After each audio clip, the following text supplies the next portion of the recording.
Pani Zlatá, čo robí Fico pre ľudí? Povedzte mi, prosím vás. Vy čo robíte? Nie, vy ste povedali, že Fico robí všetko pre ľudí. Povedzte mi jednu jedinú vec, čo robí. Tento Matovičov marketing je akože nice, že toto robí.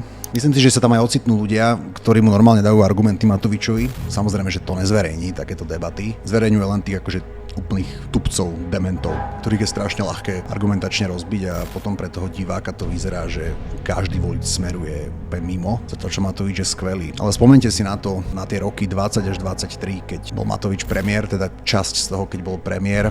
To bola jedna hrozná krajina. Tu nebola sloboda slova, tu nebola sloboda pohybu. Strašný chaos, chodili ľudia do väzby za nič, ľudia umierali vo väzbe. Strašné bezprávie, to boli najhoršie roky histórie Slovenska medzi rokmi 20 až 23, keď to riadil Matovič. A to je obrovská škoda, že ľudia majú strašne krátku pamäť v týchto veciach.